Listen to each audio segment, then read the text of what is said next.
بسم اللہ الرحمن الرحیم۔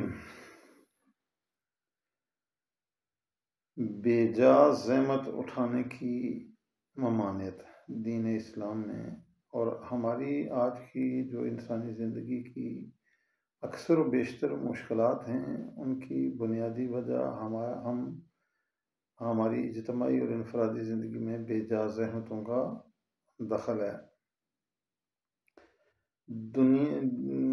دینوی امور میں اور دنیاوی امور میں تعقل و تدبر کے معیاروں میں سے ایک یہ ہے کہ انسان بے تکلفی اور سادگی کو اپنا وتیرہ بنائے اور زندگی سے مربوط بے فائدہ وسوسوں سے اجتناب کرے، کیونکہ اسلام انسانی زندگی کے مختلف جہات کے لیے ایک جامع لائحہ عمل رکھتا ہے۔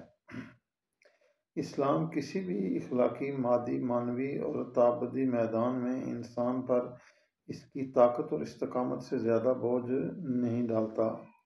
اہل بیت اطہار علیہ السلام نے اپنے پیروکاروں کو زندگی کے تمام میدانوں میں اعتدال اور آرام اور سہولت کا نیز تکلف سے اجتناب کا حکم دیا ہے۔ تکلف یعنی اپنے آپ کو بے جا زحمت میں مبتلا کرنا۔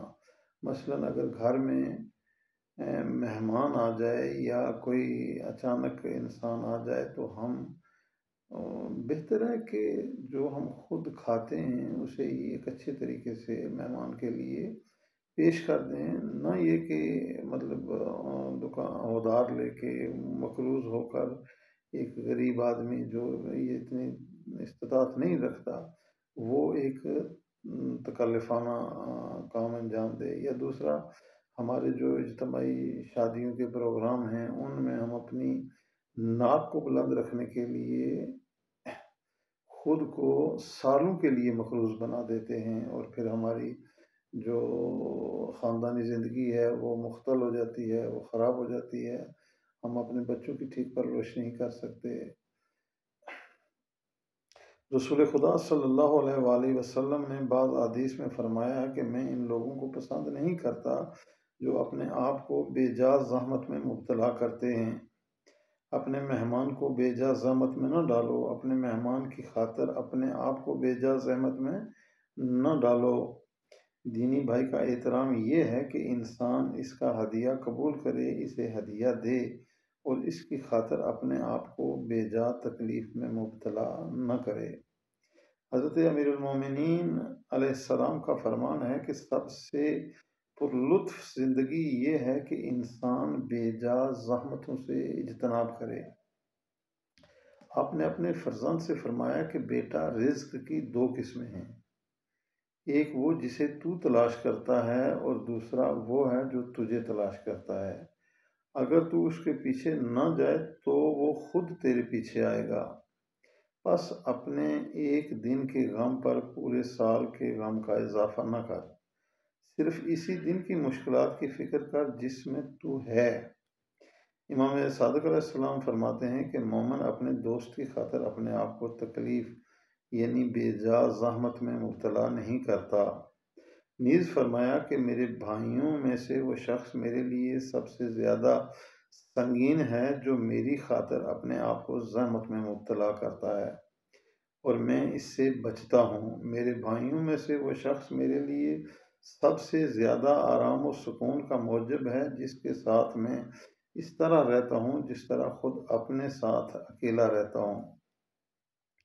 امام صادق علیہ السلام کا فرمان ہے، جب کوئی مہمان تیرے پاس آ جائے تو ما حضر سے اس کی تواضع کر، یعنی جو ما حضر جو کچھ تیرے پاس ہے، لیکن اگر تو اسے دعوت دے تو پھر اس کے لیے مناسب زحمت کا اہتمام کر۔ نیز فرمایا کہ مومن کے لیے سزاوار نہیں کہ اپنے آپ کو ذلیل کرے۔ آپ سے سوال ہوا، وہ اپنے آپ کو کیوں کر ذلیل کرے گا؟ فرمایا یعنی ایسا کام کرے جو اس کے بس میں نہ ہو۔ آپ سے ہی روایت ہے کہ کسی بھی معاملے میں اپنے ساتھ سخت گیری، شک و وسوسہ کرنا صالح اور متقی لوگوں کا شیوا نہیں ہے۔ خدا نے اپنے پیغمبر صلی اللہ علیہ وآلہ وسلم سے فرمایا کہ کہو میں تم سے رسالت کے اجر نہیں مانگتا اور میں بے جا تکلیف اٹھانے والوں میں سے نہیں ہوں۔ ارشاد رسول خدا صلی اللہ علیہ وآلہ وسلم ہے کہ ہم انبیاء اور اولیاء بے جا زحمتوں سے دور رہتے ہیں، بس تقوی اختیار کر اور صبر و استقامت کی روش اپنا تاکہ خدا تجھے بے جا تکلفات اور زحمتوں سے بے نیاز کر دے اور تجھے ایمانی سرشت عطا کرے۔ اس کھانے سے دل نہ لگا جس کا انجام فضلہ ہے،